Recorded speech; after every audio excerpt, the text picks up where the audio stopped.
Hey everybody, Chris here, and welcome to another episode of Mile for the Camera. Today I am joined by fitness and nutrition coach Tatum Perez. We are going to do a quick out and back mile here in Noblesville and talk about some strategies to survive the off season when you might not be training so much while the cold, dealing with this cold that we've got. We're both really bundled up. But yeah, the food that you're surrounded by this time of year, the lack of outdoor options, so pies, sweets, green bean casserole, all delicious. But all right, you ready to get started? Yeah, I'm ready. Let's do it. Okay, so there seems to be a lot working against us this time of year. Yes. Let's start on the nutrition side. Yes. Okay, we'll start with nutrition. And right now, a lot of people may have, just gotten through like a Thanksgiving run, which was erased by a big meal, and now we're looking at, December and January. So. Yes, and it just keeps going. The holidays, it's going to be going for a while. And I always hear the saying, it's just one day a year. It's like, well, is it? Like you have the leftovers and parties. Like, with sweets, for me, I don't need them, but if I eat some, then I want them every day. Me too. This time of year, it's so easy to just have them everywhere all the time. Absolutely, and there's no turn-off valve. So a couple things I would start with is not to keep it in the house like we kind of spoke about earlier. Yeah. We try not to keep any of that around because we know we're going to have it when we're out. Keeping a big bowl of fruit on the counter or some sort of food too, so that you can make that the easy grab, right? Yeah. And then, going to parties, and what I started doing with my family is just bringing a healthy dish that I knew I could count on to balance out the rest of the buffet. Yes, absolutely. And even a dessert that maybe is still a dessert. You can do roasted pears and different fruit too with ice cream. Oh yeah, that's a great idea. And kind of, make it a little healthier. Or a crustless pie. I do a lot of those. Yeah, I think I saw once just how really horrible those pie crusts are. It's like, right. You think about the filling and all the sugar that's in that alone, but if you look at the label on just the empty pie crust, it's absurd. Right. So you can just do like an oatmeal crisp type or oat crisp on the pies. But so there's just little things, but I try to bring something that helps. And then also, and I tell people a lot of this, if you know you're going to a party at night, and that you're going to have a little bit of treats or something to drink, just to make sure during the day that you're really tuning into your vegetables and whole foods and keeping it pretty clean before that, and you can balance it out with more exercise. We make it a tradition on Thanksgiving Day to get up and do a run, get moving first day. It does. It gets your mind in the right set. They need to do something similar throughout the holiday season. I guess there's some resolution runs and stuff like that. But, right.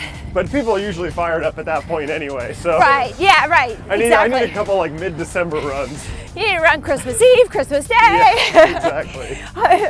So, with that, getting moving during this time too. Yeah, let's talk about the fitness aspect fitness part, and the food is one thing, but the cold and just the off-season feeling. Off-season. You don't want to get started in the spring and feel like a different person than you were in the fall when you finished a marathon or something. Absolutely, and you're busy, and so that's hard.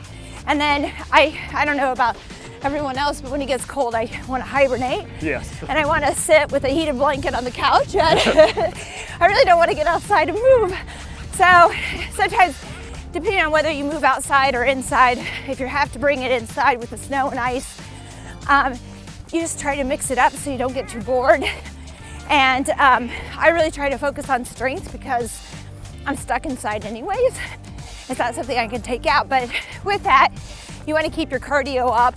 So I really try to mix it up between getting on the treadmill and off and doing some strength training in there. It can be body weight if you don't have weights.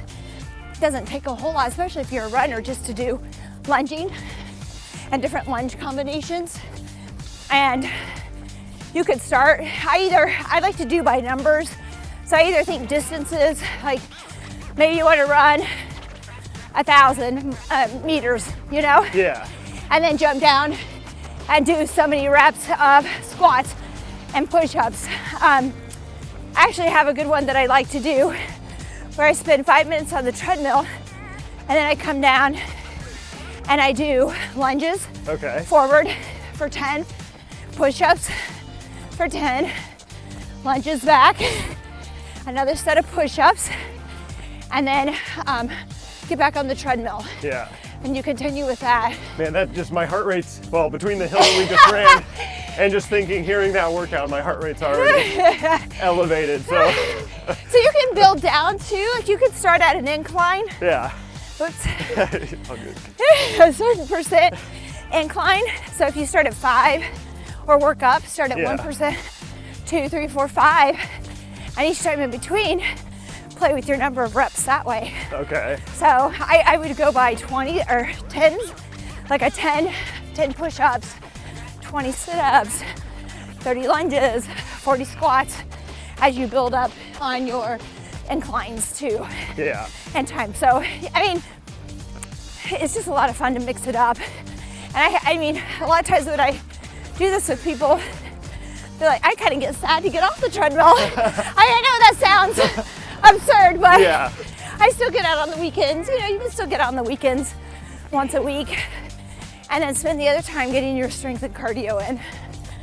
Okay, yeah, so I have a confession to make on the treadmill thing. I gave mine away because really? I would rather run in the most ridiculous, like, if the sidewalks are icy, I'll just go in the snow next to it all if I have to. Like, I just can't stand that thing. But I do have an indoor bike trainer, so if I'm just trying to keep that off-season fitness going, but I am still even planning on like a spring run. Am I gonna be all right, like with the trainer and the occasional short outdoor run and then the strength that you...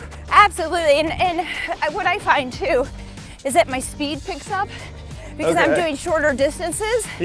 So adding, you know, when I'm on the treadmill, if I know I'm only gonna be on there for 400, 800 meters or maybe 5 minutes, I'm pushing. Because I get a chance to get down from it and do something else, right? So then you move through those strengths and you're tiring your muscles out, but in a different way. Then you get back on, it's again, I just got 5 minutes. I can push myself. Yeah, and that's true. You know Since you're mixing it up, it's kind of... And for your bike, for the run, for me, it's all about the strength of it, right? The tension. And you can do the intervals and have your legs ready for hills, you know, once you're outside again in the spring. So I really feel that kind of cross training adapts you well to, you know, all your muscles so that you're well-rounded when it comes to the sport. That's cool. And next year actually is likely a triathlon year for me. Yes. I think we talked about this off camera, but Tatum and I both seem to be like on, you know, you do a big tri, then you get into like a running year. It's something about that long course tri training schedule that's not so easy to work in all the time. Yes, absolutely. So yeah, I'll be looking at potentially doing that in 2020. How about you? You did, I forgot to mention, you did Kona last year. Yes, the World Championship. I don't know that anything can top that at the point right now where, you know, it's kind of, I've been thinking about races. Everyone wants to know, what do you do next? And like, well, any other triathlon's not going to feel quite as cool as me as that one. So I think I'm probably ready to head onto the trails again for a little bit. And change it up and then get back to it. Maybe some short sprints too. That's cool. Well, I look forward to following what you're doing on Instagram.